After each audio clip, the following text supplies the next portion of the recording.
오늘 사도신경 죄를 사하여 주시는 것과 라는 죄의 문제에 대해서 오늘 한번 말씀을 나누어 보도록 하겠습니다.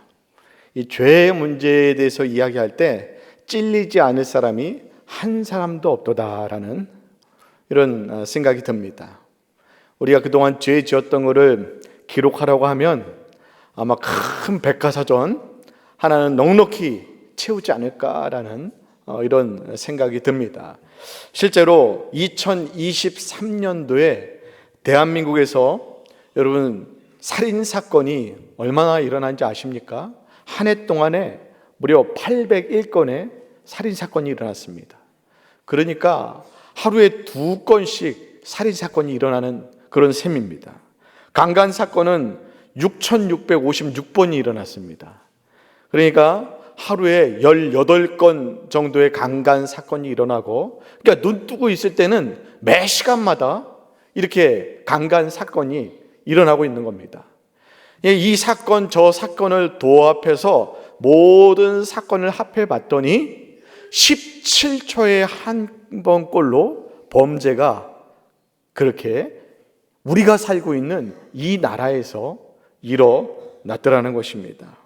우리가 지금 예배드리고 있는 이 순간에도 수없이 많은 범죄들이 일어나고 있고 발생하고 있고 진행되고 있다는 것이죠.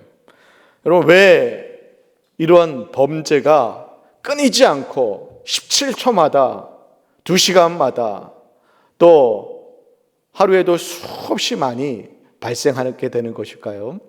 성경은 사람이 범죄하는 그 이유를 죄 때문이다라고 이렇게 설명을 하고 있습니다.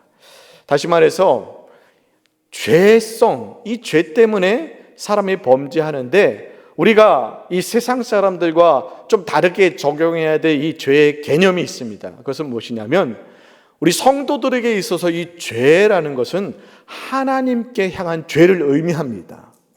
그러니까 하나님께 향한 이 죄가 결국 이 세상의 죄의 열매로 나타나게 된다라고 성경은 이렇게 설명을 하고 있습니다. 그럼 여러분, 이 하나님께 대한 죄라는 것은 하나님의 뜻과 하나님의 말씀을 어기고 대항하는 것을 말합니다. 하나님의 뜻, 하나님의 법은 무엇이냐면 율법입니다. 이 율법이 어디에 잘 스며들어 있냐면 십계명 내에 이 율법이 그대로 잘 스며들어 있어서 쉽게 이야기하면 하나님의 이 십계명을 잘 지키고 순종하는 자들은 참 복된 자들이지만 하나님의 십계명을 지키지 않는 자들은 하나님께 대적하는 자들이요 하나님의 원수가 되는 자들이고 하나님 앞에 범죄한 자가 된다라고 이렇게 설명을 드릴 수 있는 것입니다. 근데 우리가 10가지 십계명을 배웠지만 그 다 기억하기 힘들잖아요. 예수님께서 십계명을 딱 2가지로 압축시켜 주셨습니다. 첫째는 하나님을 사랑하는 것이고 둘째는 이웃을 사랑하는 것이다. 그러니까 우리가 하나님을 사랑하지 않는 것, 또 하나님을 미워하는 것, 하나님을 원망하는 것이 죄가 되는 것입니다. 또 하나요, 이웃을 사랑하지 않는 것이 죄가 됩니다. 이웃을 미워하는 것이 죄가 된다라고 이렇게 성경은 말씀을 하고 있는 것입니다. 사람을 죽이는 것이나 강도질하는 것, 훔치는 것, 다른 사람에게 행하는 이 모든 이 죄는 사실은 하나님이 하지 말라고 약속하시는 이 이웃을 사랑하라는 이 하나님의 뜻을 어긴 죄가 된다는 것입니다. 여러분, 다윗이 우리아를 죽이고 우리아 아내를 범했을 때 하나님께서 나단 선지자를 통해서 채찍질하셨습니다. 그리고 나서 다윗이 회개하는 장면이 소개되는데요, 시편 51편 4절 보니까 내가 주께만 범죄하여 주의 목전에 악을 행하였습니다 라고 이렇게 회개를 합니다. 여러분, 상식적으로 생각해 보세요. 지금 누구한테 잘못한 건가요?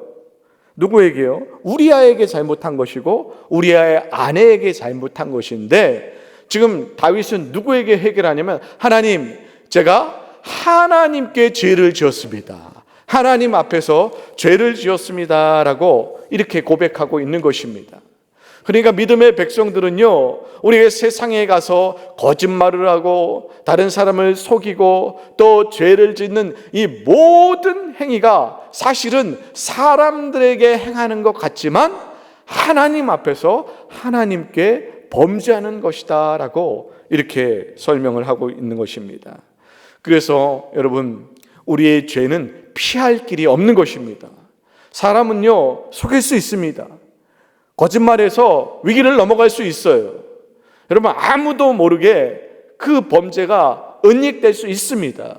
그러나 우리 믿음의 성도들은 그것이 하나님 앞에서 행하는 것들이기 때문에 아주 작은 거짓말일지라도, 아주 작은 죄일지라도 그것들이 하나도 용납되지 않고 하나님 앞에서 다 죄가 되고 심판의 대상이 된다는 것입니다. 죄가 이토록 무서운 이유가 있습니다.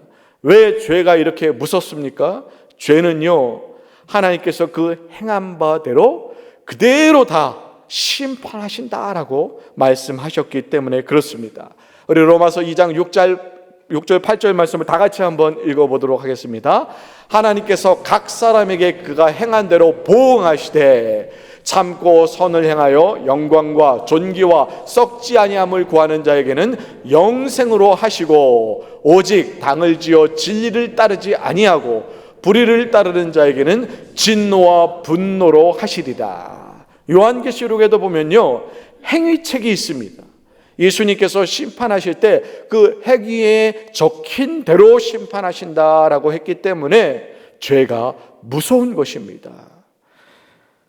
예레미야의 말씀에서도 그렇고요, 하나님께서 우리에게 끊임없이 말씀하시는 말씀은 여러분, 하나님이 그 죄에 대해서는 반드시 심판하신다라는 말씀을 여러분 우리가 기억해야 될지 믿습니다. 여러분, 그러면 이 무서운 죄, 이 두려운 죄는 도대체 어디로부터 출발하는 것입니까? 여러분, 이 무서운 죄는 바로 우리 마음으로부터 출발한다라고 성경은 말씀합니다. 예레미야서 17장 9절 말씀 보니까 만물보다 거짓되고 심히 부패한 것은 무엇이라고요? 마음이라. 이 마음으로부터 죄가 시작된다는 거예요. 여러분, 내 손이 죄를 짓고 내 눈이 죄를 짓고 내 입이 죄를 짓지만 그 죄가 시작되는 곳이 어디냐? 바로 우리의 마음이라는 것입니다. 그래서 예수님께서 마태복음 15장 19절에 이렇게 말씀을 하셨습니다. 마음에서 나오는 것은 악한 생각과 살인과 간음과 음란과 도둑질과 거짓 증거와 비방이니라고 말합니다. 이게 사람이 그 마음 가운데 악함을 품게 되면 그것이 열매로 나타나는 것이 바로 범죄요, 범죄의 행동이다라고 이렇게 말씀을 하고 있는 것입니다. 세상 사람들은요, 죄에 대해서 판단할 때 그 사람이 죄악을 실행했을 때만 그것을 죄다라고 이렇게 판단합니다. 그 사람이 한 사람을 죽이고 싶은 마음을 품어도, 죽일 계획을 세워도 실제로 그것을 실행하지 않으면 그것을 죄로 여기지 않습니다.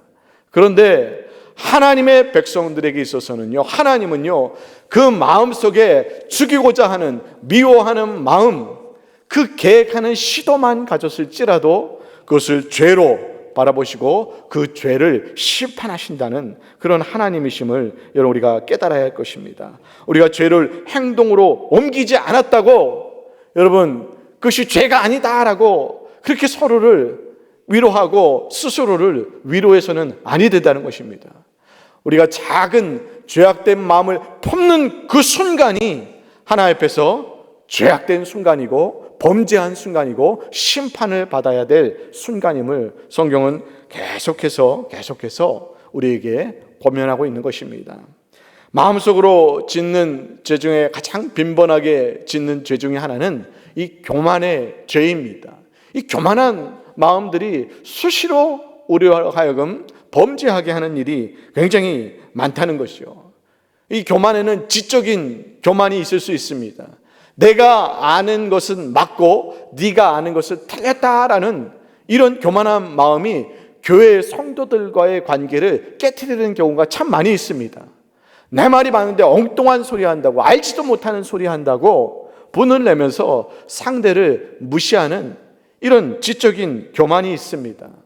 또 한 가지는 윤리적인 교만이 있습니다. 자신이 정해놓은 어떤 한 가지 이 형식을, 기준을 가지고 그 기준을 자신이 실천하면 마치 자신은 거룩한 것 같고, 그 기준을 실천하지 않는 사람들을 바라보면 형편없는 신앙생활하는 것처럼 그렇게 취급하는 그런 윤리적인 교만이 있습니다. 어떤 분은요, 이 예배에 늦는 걸 끔찍하게 싫어하는 분들이 계세요. 그래서 어떻게 존엄하신 하나님 앞에 예배 드리는데 늦게 올 수가 있느냐. 그래서 일찍 예배당에 옵니다. 그리고서 늦게 오는 사람들 보면 형편없다고 뭐라고 하는 거예요. 근데 안타까운 것은 그 맨날 일찍 오는 분은 예배 시간 내내 조는 거예요. 여러분, 어떤 기준이 정말 합당한 하나님 앞에 기준이 될 수 있겠습니까? 여러분, 새벽 예배를 가지고도 중직자가 되었고 새벽 예배도 나오지 않는데 얼마든지 공격할 수 있습니다. 헌금을 내는 것 갖고도요, 얼마든지 비하하고 비난할 수 있습니다. 그러나 이런 것들은 자기 기준에 만족을 가지고 하는 것들이라는 것이죠. 여러분, 이런 무서운 죄의 결과는 무엇입니까? 여러분, 도둑질을 하다가 또 사람을 해치다가 경찰에게 붙잡히게 되면 어디 가게 되죠? 감옥에 가게 됩니다. 이 범죄자들을 감옥에 가두는 이유는 다른 데 있지 않고 일반 선량한 사람들과 범죄자를 격리시키기 위해서 그렇습니다. 격리시키기 위해서요. 여러분, 범죄가 우리에게 치명적인 이유는, 우리가 범죄하는 것은 사람들에게 잘못한 것을 떠나서 하나님께 범죄한 것이기 때문에 하나님과 우리 사이에 격리를 만들기 때문에 그렇습니다. 여러분, 최초로 죄를 지은 아담과 하와가 범죄했을 때 어떻게 했습니까? 하나님이 두려우니까 하나님을 도망가고 숨고 피하지 않았습니까? 그래서 하나님과의 사이가 멀어지게 되는 것, 바로 이 죄라는 것이 여러분, 사람과 사람 사이의 문제를 떠나서 하나님과 우리 사이를 멀어지게 한다는 것입니다. 하나님으로부터 자꾸 우리를 도망가게 하고 하나님 앞에 우리를 숨게 만들기 때문에 이 죄의 결과라는 것은 참으로 참혹합니다. 여러분, 죄가 무서운 건 1차적으로 하나님 앞에 죄를 짓기 때문에 그렇습니다. 우리가 지옥에 간다는 것은요, 하나님과 영원히 격리되는 곳, 그곳이 바로 지옥입니다. 이 땅 가운데 살고 있지만 하나님하고 전혀 상관없이 여러분 살아가는 그 인생을 지옥 같은 인생이다라고 말할 수 있는 것입니다.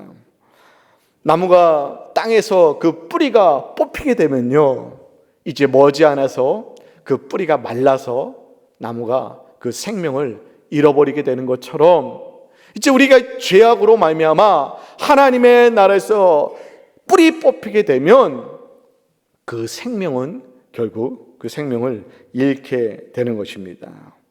여러분, 이것은 비단 하나님과의 관계뿐만 아니고 사람과의, 친구와의 관계도 그대로 적용이 됩니다. 친구에게 거짓말을 하고 또 뒤통수를 치고 잘못을 하면요, 결국 그 친구 관계도 다 깨어지고 좋았던 관계가 원수 관계가 되는 것입니다. 여러분, 우리 교회는 어떤 곳입니까? 예수님께서 피를 뿌리셔서 세우신 너무나 아름다운 공동체, 사랑하는 공동체. 그래서 성도들끼리 사랑하고 서로 위로하고 격려하면서 천국 같은 삶을 살아야 될 공동체가 되어야 되는데, 서로 간에 죄를 범하게 되면 그 좋게 지내야 될 성도들이 원수가 되고 서로 쳐다보지도 않는 그런 관계를 유지하는 그런 참 고통이 있는, 슬픔이 있는 공동체가 될 수 있다는 것입니다. 그러므로 여러분, 믿음의 성도들에게 있어서 가장 최우선으로 해결될 문제는요, 내 질병의 문제가 아닙니다. 우리 자녀의 문제도 아닙니다. 여러분, 우리 성도에 있어서 늘 점검하고 최우선으로 해결될 문제는 멀어진 하나님과 나와의 관계를 다시 가깝게 만드는 것입니다. 하나님과의 관계를 다시 하나님과의 사랑하는 관계로 회복시키는 것이 여러분 가장 중요한 성도의 과제임을 여러분 꼭 믿으시기 바랍니다. 어떻게 하면 그러면 우리가 하나님 앞에 죄를 용서받고 하나님으로부터 가까이 지낼 수 있는 은총을 다시금 누릴 수 있겠습니까? 여러분, 죄를 용서받는 구약의 방법은 제사였습니다. 여러분, 이 제사가 되면 이제 제사를 드리는 사람들이 자기의 형편에 맞게 어떤 사람은 소를, 어떤 사람은 양을, 어떤 사람은 염소를, 어떤 사람은 비둘기를 가지고 제사장 앞에 나왔습니다. 그러면 제사장이요, 이 제사장과 그 죄를 지은 사람이 그 동물 위에 안수를 했습니다. 그래서 하나님, 지금 이 제사 드리는 이 사람의 죄가 다 이 동물에게 전가되게 해 주십시오라고 기도를 하게 됩니다. 그러면 그 사람이 지었던 죄가 그 동물에게 전가되고, 이 죄가 전가된 동물을 제사장이 잡아서 그 피를 하나님의 전에 뿌리게 되면 하나님께서 그 피를 받으시고 피의 대가를 보시고 그 사람의 죄를 용서하시고 더 이상 그 사람에 대해서 죄를 묻지 않으셨습니다. 여러분, 1년에 한 번씩 특별히 이 대속죄일이 있었습니다. 이 대속죄일은 대제사장이 모든 이스라엘 민족의 죄를 가지고, 이 제물을 가지고 지성소로 들어가서 피를 뿌리는 그런 속죄 예식이었습니다. 이 대속죄일 때는 이 대제사장이 염소 2마리를 가지고 이제 하나님 앞에 예배를 드렸는데, 염소 1마리는요 우리가 일반 제사를 드리듯이 그 피를 뿌려서 제단에 뿌렸습니다. 그런데 나머지 1마리는 어떻게 활용했냐면, 이제 이 나머지 1마리에게 죄를 다 전가한 이후에 이 전가한 이 염소를 아사셀의 염소다라고 부르는데, 이 아사셀의 염소를 요단강 건너편 사막으로 보냈습니다. 그럼 이 요단강 건너편으로 가는, 예루살렘으로부터 가는 그 길목에 사람들이요 그 아사셀 염소의 털을 뽑고요, 침 뱉고요, 욕을 하고요, 조롱하고 돌을 던졌습니다. 그러니까 이 아사셀 염소가 거의 요단강에 도착할 때쯤 되면 온몸에 피투성이가 돼서 거의 죽기 직전의 상태가 됐습니다.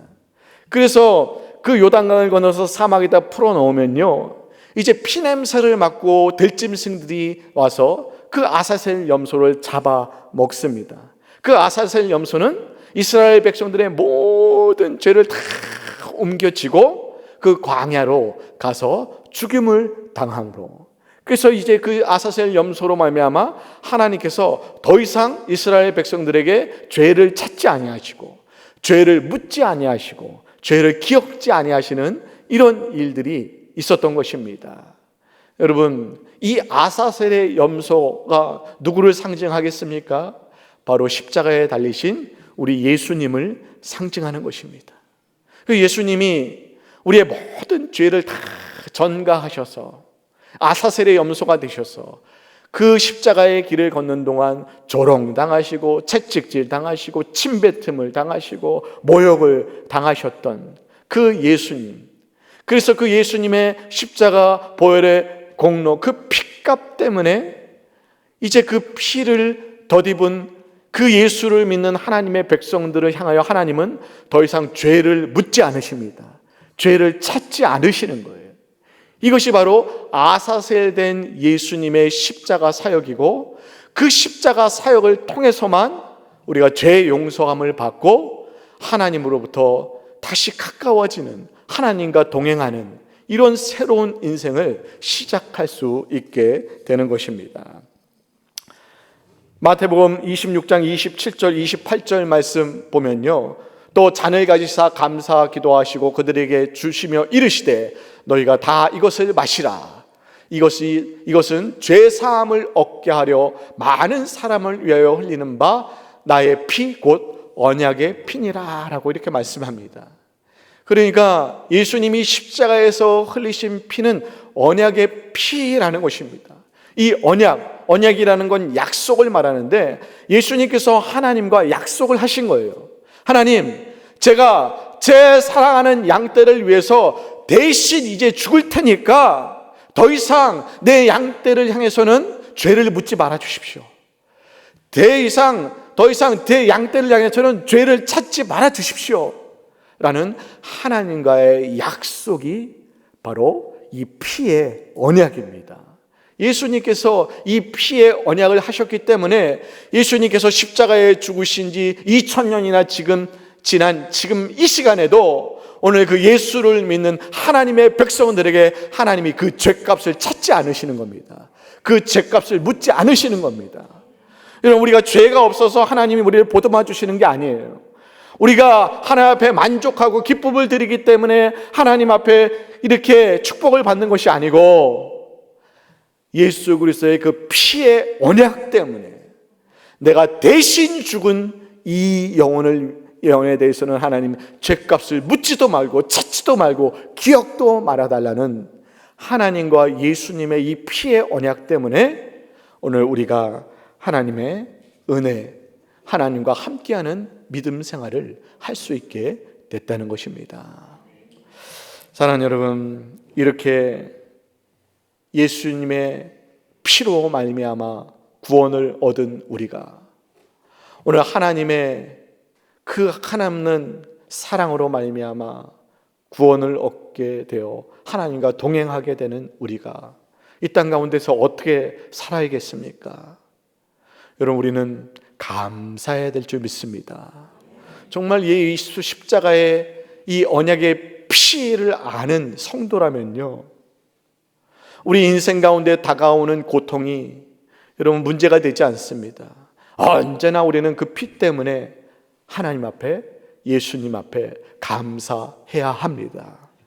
그래서 믿음의 성도들이 왜 감사해야 되느냐? 좋은 일이 생겨서, 일이 형통해서 감사하는 것이 아니고 그 언약의 피 때문에 감사하는 사람들이 하나님의 백성들인 줄 믿으시기 바랍니다. 여러분, 우리가 다 하나님을 앞으로 만나게 될 것입니다. 여러분, 뭘 가지고, 뭘 준비해서 하나님을 만나시겠습니까? 여러분, 우리가 준비할 것은 예수의 피밖에 없는지 믿으시기 바랍니다. 예수의 피를 가지고 하나님을 만나야 여러분 그 하나님의 심판대 앞에서 우리가 천국의 영광을 누리게 될 줄 믿습니다. 여러분, 예수 그리스도의 그 피가 우리 심령 가운데 가득해지길 주님으로 축복드립니다. 이것이 죄 용서함 받은 자의 특권이고 은혜고 축복입니다. 왜 그랬는지 모르지만 하나님은 저와 여러분을 한 사람 한 사람 선택하셔서 이 은혜를 베풀어 주셨습니다. 무엇을 하나님께 더 바라겠습니까? 무엇을 더 간구하겠습니까? 오직 우리의 인생, 이제 하나님 만나러 가는 그 모든 시간들은 이제 예수의 피만 가지고 주님께로 달려가는 그런 믿음의 인생 되시길 주님의 이름으로 축원합니다.